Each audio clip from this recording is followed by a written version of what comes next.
Good evening. Before we start, let's revise what we have discussed in yesterday's module. So we discussed about mobile device security and why it does matter, because mobile phones store sensitive personal, financial, and professional data, and mobile threats are rapidly increasing, like malware and phishing and hacking. These attacks are very frequent and they're increasing rapidly. Now, after that, we discussed about what are the common mobile threats like malware, spyware, phishing attacks via SMS or apps, unsecured Wi-Fi network attacks, loss or theft of devices, unauthorized access to apps and accounts. So these were the common mobile threats that we discussed in previous module.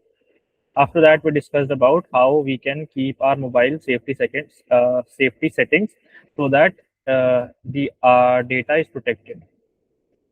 So first we discussed about we must have a screen lock, and then we discussed about we must set an auto lock timer, which should be around 30 seconds to 1 minute, and we must update our operating systems regularly and check for app permissions that we have given to the application, and then enable Find My Device setting on our devices. After that, we discussed about we should allow location only when needed, disable Bluetooth and Wi-Fi and not in use, secure backups and backup our data on secure cloud services, and download apps from official stores like Google Play Store or App Store. After that, we discussed about why it is important to have antivirus applications on our mobile device. And we had discussed about some examples also like Avast Mobile Security, Norton Mobile Security, Bitdefender. After that, we discussed about secure browsers. Some examples of secure browsers were DuckDuckGo and Firefox, password managers, LastPass, Bitwarden, then VPN apps, Proton VPN and NordVPN. After that, we discussed about what are the best practices for mobile protection. We must not root our device or jailbreak our device. Use strong and unique password for app and accounts. Avoid clicking on suspicious links that are sent to us on SMS, WhatsApp, and emails. Regularly check app permissions and delete unused apps. Be cautious while connecting to public Wi-Fi and use VPNs. Enable two-factor authentication wherever possible. Best practices for mobile protection also includes using encrypted messaging apps such as Signal and WhatsApp, and reviewing bank and online shopping app settings regularly. Physically protect the phone using covers and screen protectors. After that, we discuss about what are the steps we must take if our phone is or device is lost or stolen. We must immediately lock the device remotely from Find My Device options, and erase the sensitive data remotely if unrecoverable. Report to telecom service provider to block the SIM card. File an FIR if it is necessary. After that, we discussed about some real world security incidents uh, and how we can protect ourselves. For today's session, we'll be discussing about cybersecurity in India. So, in India, the Digital India campaign is targeting to move all the documentation online and digitize every settings that we or every process that we have currently. So that also increases the internet penetration and also increases cyber threats. So what do we need? We need strong cybersecurity frameworks to protect ourselves, businesses, and government institutions. So India is working aggressively on cyber safety at national and international levels. There are several new uh, organizations and committees that are created recently. But before we go on that, we discuss about what are the major threats that are currently present in India. So one of them is phishing and email scams. Phishing and email scams are so common, and sometimes they are like so easily uh, occurred that you won't be able to guess it that it is a phishing email or a phishing scam that is getting you trapped. So the major cyber threats are phishing and email scams, malware attacks like ransomware, spyware, and viruses. We download a lot of applications, documents, or content from internet to our devices, in which in some of those applications or documents or the multimedia content that we download, there might be a Trojan horse hidden inside it. Hidden inside it, which can lead to a attack on our device. Can anyone tell me what is a Trojan horse? Yes, Gauri. In a Trojan horse, the malware is like made as a part of a game or something which, when installed, gets installed in the device. Yes, exactly. So when we download applications or any kind of data from internet, there is a risk of downloading a Trojan horse on our device. So that is also a threat in India. Identity theft. When your account get hacked or your credentials got leaked, that is a case of an identity theft. Someone can use that account and access your account to scam other people. So that is identity theft. Data breaches. The data is stored on servers and servers are attacked a lot of times. And if the servers got compromised, the data breaches can occur. So data breaches are also a cyber threat in India. Cyberbullying and online harassment. A lot of people have access to social media applications, which makes it very easier for people to cyberbully each other and harass each other online, which we can see a lot of times that one person is cyberbullying the other and harasses one person online because they are just typing words. So cyberbullying and online harassment is also a major threat in India. Critical infrastructure attack, banks, power grids, etc. So this is also a major cyber threat in India. Now, what are the cyber security or cyber safety programs that are running in India? The first one is Cyber Swachhta Kendra, Botnet Cleaning and Malware Analysis Center. So this is basically, uh, wait, let me show you what it is. Cyber Swachhta Kendra. So it is uh, an offering by Indian government where we can download software that will help us to clean our devices. So this is the portal that is available to us that allows us so we can download security tools, and these are tools that are provided by the government for us to free download and then remove the bot that is present on our device, or you can say a virus that is present on our device. Now, getting back to our presentation.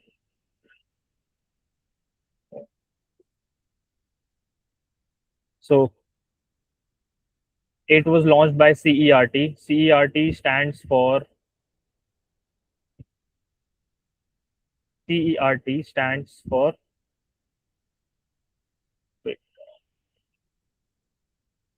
Indian Computer Emergency Response Team. So CERT launched this Cyber Swachhta Kendra, and which provides a free tools to detect and remove malware, promotes hygiene in a cyberspace. So do you know what is a botnet?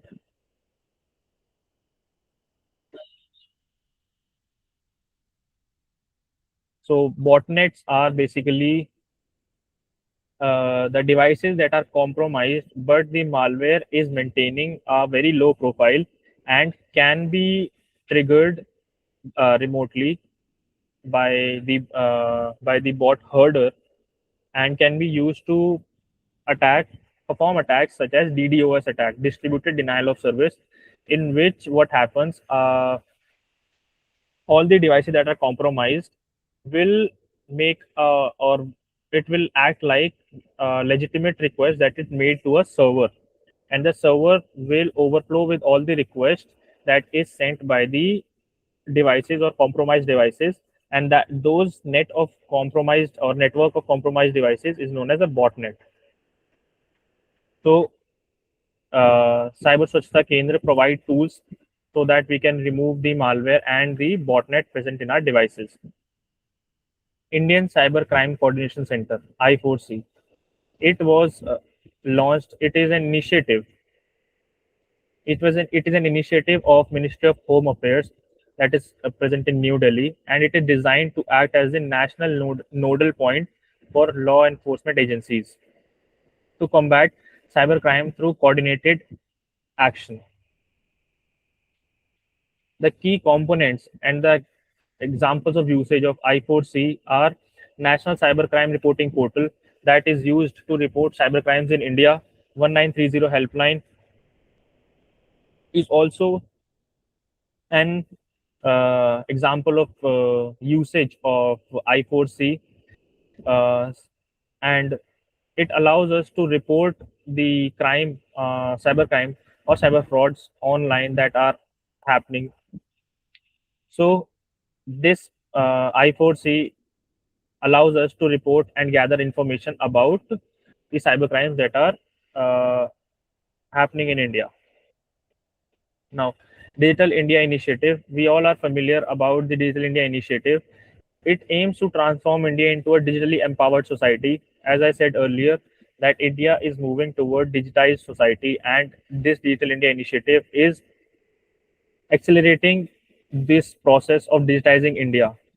So it promotes digital literacy and cyber safety awareness, cyber awareness programs in schools and college and rural areas. It also focuses on cyber security and awares conducts several cyber security awareness programs in schools, colleges, and rural areas, which makes us more aware about how to prevent or how to make us safe from phishing and email attacks or the attacks that are present currently. After that, we have Information Security Education and Awareness Project. It is implemented by Ministry of Electronics and IT, targets student, teachers, and general public, free online courses and workshop on cybersecurity. Now, IESA is also a website you can go and visit there. It provides several courses on cybersecurity, and it also provides certification for CISO. CISO is a designation or a job role which stands for Information Security Officer. So it provides training and certification of CISOs, CTOs, and their teams through certain recognized programs. CertIn is the uh, this organization that launched Cyber Sursha Kendra. So this CEISEA is also a project that also uses or trains or provides certification of CISO and CTOs through its recognized programs. It and ISEA also provides academic support by developing cybersecurity curriculum, hosting workshops, and supporting research in emerging areas like AI and ML and hardware security. Organizing national level competitions for students on topics like short films, reels, and technical paper writing. These are the offerings that ISEA project provides. Now, what are the key government cybersecurity initiatives that are present in India? So, first one is CERT that I have always already discussed. That it is an Indian Computer Emergency Response Team. It is national nodal agency for cybersecurity. It detects and responds and manages cyber incidents. Issues regular advisories and alerts. So CERT is the national and nodal agency under India's Ministry of Electronics and Information Technology. It was established in 2004 to tackle cybersecurity threats. It operates 24/7 to analyze, forecast, and issue alerts on cyber incidents while coordinating responses to protect India's critical information infrastructure. Key functions of CERT India includes incident response, handling and analyzing and mitigating cybersecurity incidents nationwide.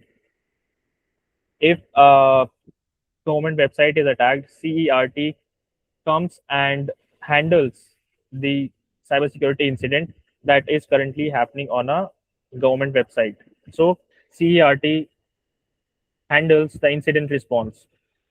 It also issues advisories and regarding issuing vulnerability notes and guidelines to prevent cyber attacks. It also identify authorized IT security auditing organizations for vulnerability assessments. It operates under Section 70B of Information Technology Act 2000. It also acts as a CVE numbering authority to manage vulnerabilities in Indian product. CVE stands for Common Vulnerability Exploits, and there are several number of vulnerability exploits that are currently present. And in Indian authority, uh, CERT manages to number those CVEs that are currently present. So vulnerability exploits are basically the tools that are used to exploit the vulnerability and gain unauthorized access. So CERT identifies them and it makes a note of them and adding a number, you can say unique ID to it, so that it can be identified later on that this CVE was used or this CVE was exploited to gain access to the system. So CERT also acts as a CVE numbering authority in India. It works with service providers, data centers, and international bodies to mitigate threats. It also conducts awareness program on cybersecurity to promote safe digital practices.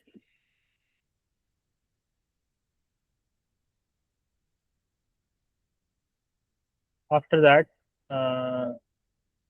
we come to next is National Cybersecurity Policy 2013. It is a framework for protecting critical infrastructure, focus on capacity building, research, and threat management. Policy update currently underway for 2025. So it is National Cybersecurity Policy is it is a framework for protecting critical infrastructure. National Cybersecurity Policy defines the rules and playbooks for protecting our critical infrastructure like servers, websites, so that it cannot be hacked or someone cannot gain unauthorized access to those infrastructure easily. So, National Cybersecurity Policy defines all the required uh, technologies or rules that persons must follow while implementing or while integrating some tool in the infrastructure. It focuses on capacity building, research, and threat management. Now, it also guides us on how we can build and how the threat management should be done or risk analysis should be done so that the systems cannot be compromised easily. Now, there is a recent update that is pending or that is underway for 2025, in which the policy will be updated with the latest vulnerabilities or the latest CVEs that are tagged. Now, National Critical Information Infrastructure Protection Center (NCIIPC). It secures critical sectors like banking, telecom, energy, and transport. Works under National Technical Research Organization.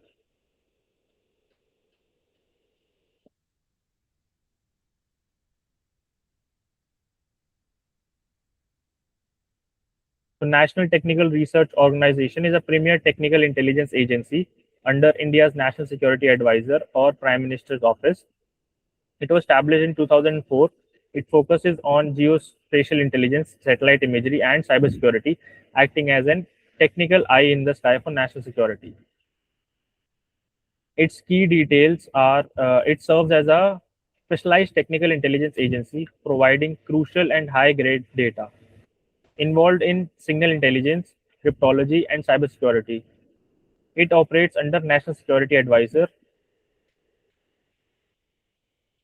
provides a technical inputs to agencies like Indian Coast Guard for security operations. The organization includes National Institute of Cryptology Research and Development, which is the first of its kind in Asia.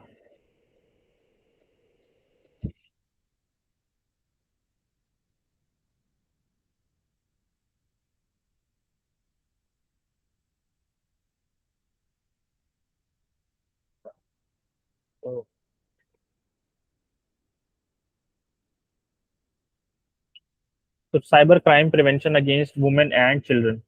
Special focus on crimes like cyberbullying, online harassment, extortion, provides financial support to states for setting up cyber forensic labs. Cyber crime prevention against women and children (CCPWC) is a Ministry of Home Affairs initiative in India launched around 2017 to tackle cyber crimes targeting vulnerable groups. It funds state cyber forensic labs, provides training, and maintains a national reporting portal to combat online crimes like cyberbullying. Purpose. Its purpose is to in the initiative that it aims to enhance the capabilities of law enforcement agencies to investigate cyber crimes against women and children efficiently. As of early 2025, 33 states and union territories have set up cyber forensic training laboratories to handle lethal evidence. Its key components are a centralized platform to report online threats, particularly cyberbullying and scams. Cyber forensic cum training laboratories located in states and union territories for evidence analysis and police training. It also uh, conducts cyber awareness programs promoting cyber hygiene in schools and colleges. Citizens can report even anonymously cases involving cyberbullying and scams to national portal. Investigation support it provides to state cyber labs, analyze digital evidences, and provide technical support to police for investigation. It also conducts awareness campaign in school, and it also conducts workshops, essay competitions, and creating awareness brochures. It also hires junior cyber consultant and training personnel in forensics. These are the key government cybersecurity initiatives that are present in India. Now, recent developments in cybersecurity. Launch of Data Protection Act 2023. The Digital Personal Data Protection Act, or DPDPA 2023, represents India's first comprehensive legislation focusing on personal data security. It strictly regulates how digital personal data is processed within India. This act mandates that the user consent for data collection must be free, specific, informed, unconditional, and unambiguous. It also established that the Data Protection Board of India to educate on non-compliance and handle grievances. Push for 5G cybersecurity readiness. Within with the transition toward distributed networks, he- India has placed a massive emphasis on securing its 5G infrastructure readiness. This readiness push includes focusing on Open RAN, radio access network, mobile standard, and telecommunication supplier diversification to avoid single vendor vulnerabilities.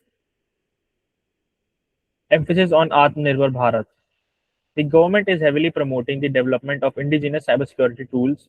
This initiative actively supports the research and creation of domestic security technologies to reduce reliance on external providers. International cooperation with countries like USA, Japan, Australia for cybersecurity partnership. India is deepening international cybersecurity cooperation through quadrilateral digital security dialogue with USA, Japan, and Australia. The partnership aims to build collaborative resilience against cybersecurity threats and global vulnerabilities. It focuses on specialized areas like critical infrastructure protection, with India especially leading the Quad's effort on supply chain resilience and security. Now, how we can contribute? We can contribute by reporting cybercrimes at cybercrime.gov.in. It will enlarge their database and they will use our inputs as a feedback, which they can use to analyze the upcoming cyber attacks or cyber threats. Practicing cyber hygiene. We can contribute by practicing cyber hygiene, like using strong passwords, enabling two factor authentication, and safe browsing, as we discussed in previous module. Staying updated with CERT Indian advisories. CERT issues advisories on regular basis about latest scams or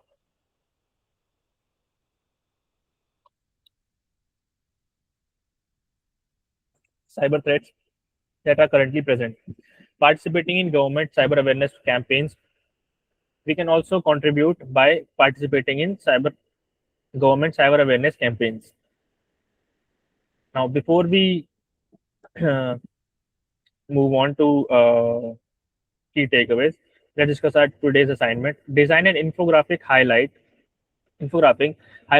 5 key government-led cybersecurity programs and their impact. You can submit the assignment on this URL, or you can scan this QR code. You have to submit the form this time after uploading the assignment. You can complete the assignment, upload all the 10 assignments, and then you can submit the form. If you did not submit the form, you will not get the certificate for this internship. It will be uh, incomplete if you did not submit the form. So the link is not visible. Okay, wait.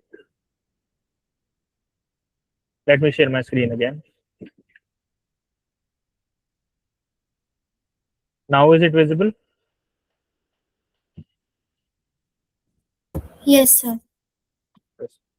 So today's assignment is design an infographic highlighting 5 key government-led cybersecurity programs and their impact. You have to upload the assignment and then submit the form. If you have completed all the 10 assignments and uploaded on the form, you will be able to submit the form. If you did not submit the form, you won't be getting the certificate for this internship. Okay, sir.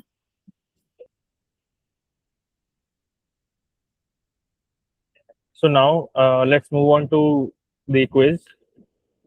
Explain the role of CERT in India's cybersecurity framework.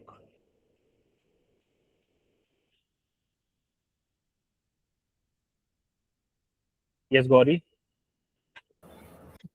CERTIN was a national nodal agency that was made in 2004, and it launched the Cyber Swachhta Kendra for Hmm. botnet cleaning and malware analysis center. Hmm. Uh, Yes. its full form is Indian Computer Emergency Response Team. Yes, exactly. So the role of CERT in India's cybersecurity framework is it launched the Cyber Swachhta Kendra, and it it also issues the advisories and information about currently present cyber attacks. So this is the role of CERT in India's cybersecurity framework. Briefly describe any two national programs initiated by the Indian government to promote cyber safety among citizens.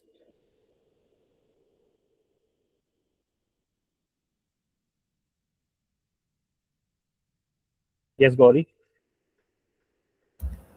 There's this Digital India initiative, which mainly focuses on cybersecurity Mhm. and aims to create a digitally empowered society. It promotes digital literacy and also uh, cyber safety awareness programs. Mhm. Also, there is Indian Cybercrime Coordination Center (I4C), Mhm. which is a Ministry of Home Affairs initiative, and it is basically made to combat the cyber crimes. And also, we can report the cyber crimes at 1930 and National Cybercrime Reporting Portal. Exactly. So these are the two national programs that are initiated by Indian government to promote cyber safety among citizens. Now, why is it important for citizens to report cybercrime through the National Cybercrime Reporting Portal? How does it help in strengthening cybersecurity in India? Reporting cyber crimes helps the government to be aware and also be prepared for future cyber attacks. It also makes them aware about any new type of cyber attack. Yes, exactly. Reporting cyber crimes through National Cybercrime Reporting Portal will help enlarging the database on how the new techniques are evolving or how they are trying to trick the other person. So it will also make us aware that we don't have to click on such links, or we don't have to be get trapped in those kind of traps. Now moving on to our next question. What Where can citizens report cybercrimes in India? 1930 and National Cybercrime Reporting Portal. Yes, exactly. What are some major cyber threats that are currently identified in India? Phishing and email scams, identity thefts, data breaches, cyberbullying and online harassment, critical infrastructural attacks, and malware attacks. Yes, exactly. Major threats include phishing, email scams, malware attacks like ransomware, spyware, viruses, identity theft, data breaches, cyberbullying, and attacks on critical infrastructure like power grids and banks. What is the purpose of Cyber Swachhta Kendra? It provides free tools to detect and remove malware and also promotes hygiene in cyberspace. Yes, it was launched by CERT India. It is a botnet cleaning and a malware analysis center that provides free tools to detect and remove malware while promoting hygiene in cyberspace. Which organization is responsible for securing critical sectors like banking, telecom, and energy?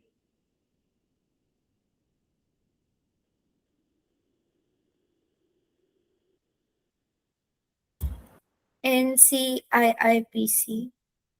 Yes, exactly. The NCIIPC, or the National Critical Information Infrastructure Protection Center,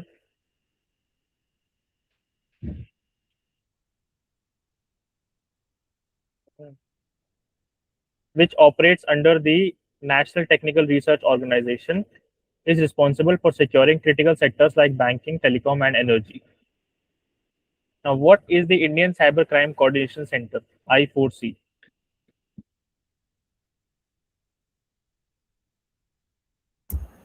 It is a Ministry of Home Affairs initiative which is basically made to combat cybercrime, and it also provides where we can report the cybercrime such as 1930 and National Cybercrime Reporting Portal. Yes, exactly. It is an initiative by the Ministry of Home Affairs and focused on combating cybercrimes across India and managing the National Cybercrime Reporting Portal. Now, what is the focus of cybercrime prevention against women and children initiative?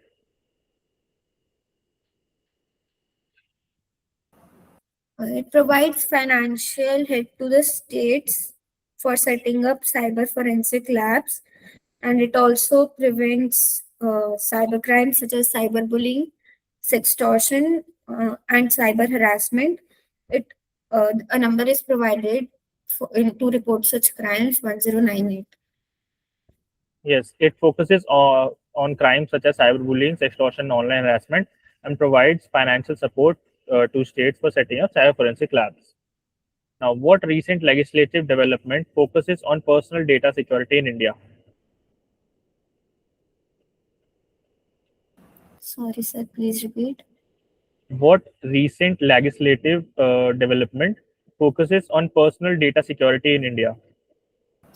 Data Protection Act 2023. Yes, the launch of Data Protection Act 2023. How does ISEA project promote cybersecurity awareness?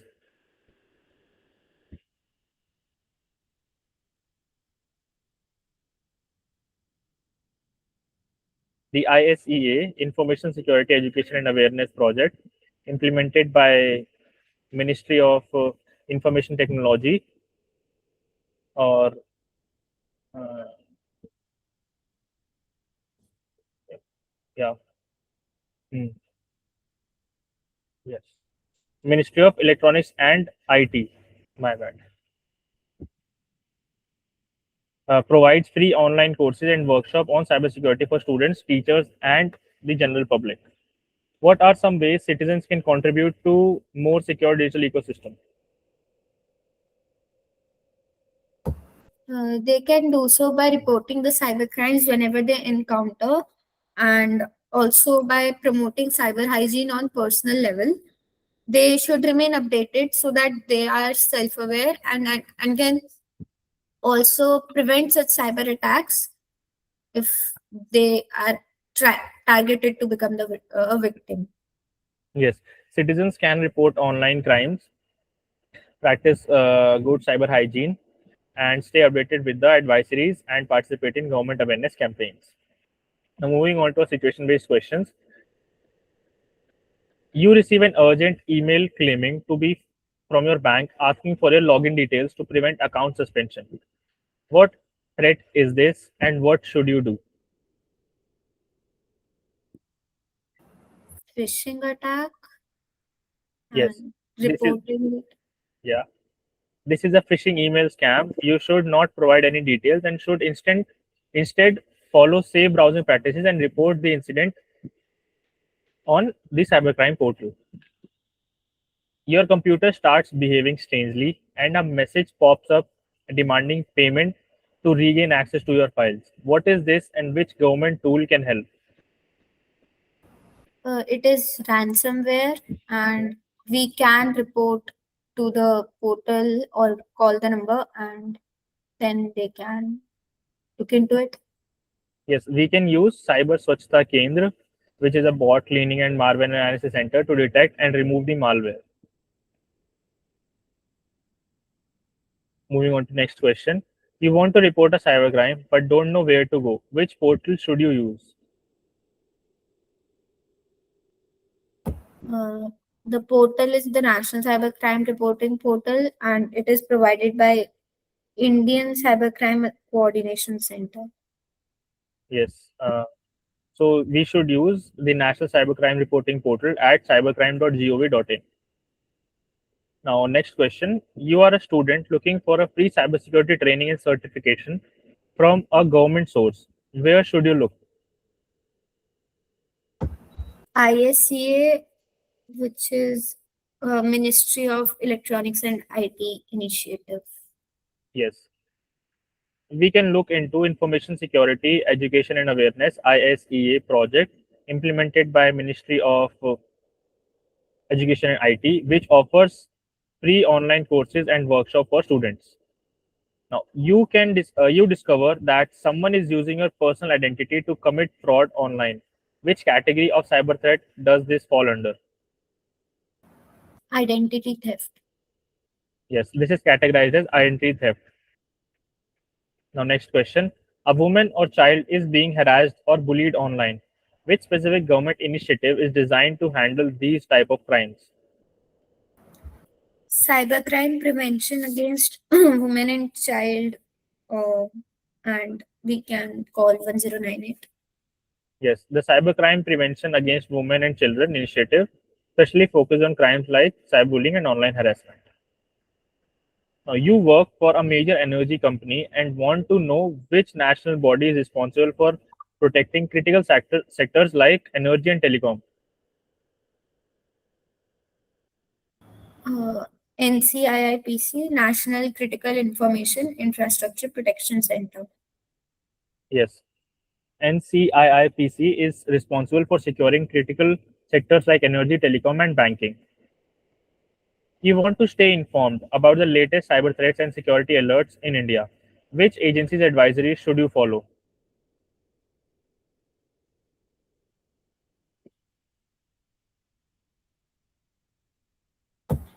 Digital India Initiative. No. You should follow regular advisories and alerts issued by CERT, Indian Computer Emergency Response Team. This organization issues advisories and alerts about cybersecurity or cyber threats that are currently present in India.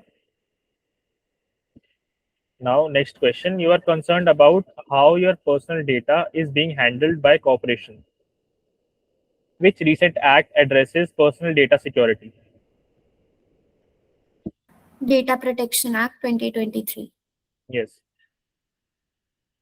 Data Protection Act 2023 focuses especially on personal data security. You want to improve your cyber hygiene to prevent future attacks. What practical steps should you take according to the document?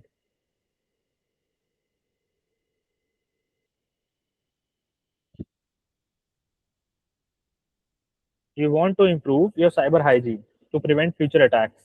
What practical steps should you take? Remove, like checking for bots after regular time periods. Mm, yes. You should use strong passwords. You should enable two-factor authentication and practice safe browsing. Check for app permissions and check for location access, and basically the all the things that we discussed in previous modules or in safe browsing module. We must follow these or follow those tips to maintain or improve our cyber hygiene. So that was our last question. Before we move on to key takeaways, I'd like to also discuss about malware analysis, as CERT does malware analysis. So what it does is it takes the virus or the malware file and analyzes the code that is written in that file or the script that is written, and analyzes it how it is not safe or how it is deadly. Based on that, it issues the advisories and the alerts, uh, so that the users that might download that software or that file onto the system, they can be secure. So what they does is they create a sandbox. Sandbox is basically an isolated system on which they run that file and see how the system behaves after running that file. Sometimes what happens is the system's resources are put to the limit, and uh, the data is transferred or sent outside the machine using those resources. So that's how they monitor and issue alerts based on their analysis of the malware. So what happened was, one time when I was downloading a software or when I was accessing a website, my laptop resources, or you can say the CPU usage, went to 90%. And it was very strange that even though I was just browsing a website over the internet, it is costing me 90% of my CPU usage. So what it was doing is that website was using the resources on my device to mine bitcoins, which is a very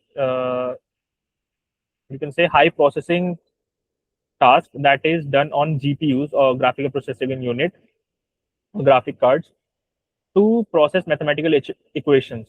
So that's what the website was doing, to mine bitcoins from the resources that are uh, not the website owners, or you can say it was a wrong thing. So that's how the malwares are analyzed. And sometimes what happens is malwares also use antivirus evasion.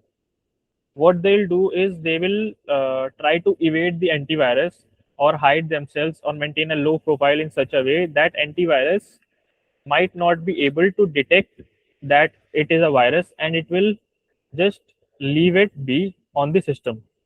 So these things are analyzed by CERT so that they can issue an advisory or alert, and they can tag the CVE to the malware. That is how CERT uh, works for malware analysis. Now, for today's section's key takeaway is our cybersecurity is everyone's responsibility. India is actively working to create a secure digital ecosystem. Empower yourself with knowledge and vigilance and safe practice.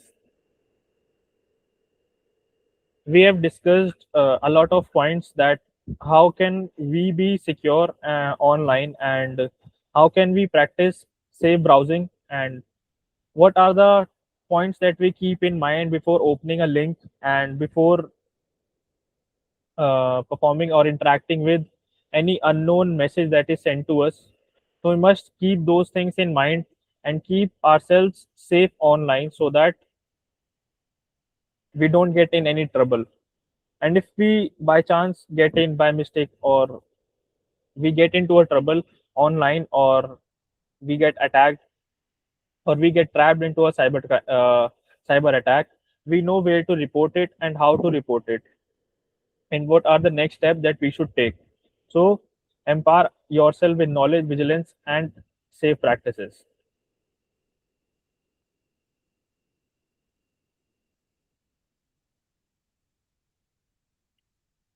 So guys, this is it for today's session, which was the last session. If you have any doubts for today's session, please go on. Or if you have doubts in any session, you can ask me, and or you can post it on WhatsApp in the group. Okay, sir. Thank you, sir. Thank you so much, Gauri, for joining the session.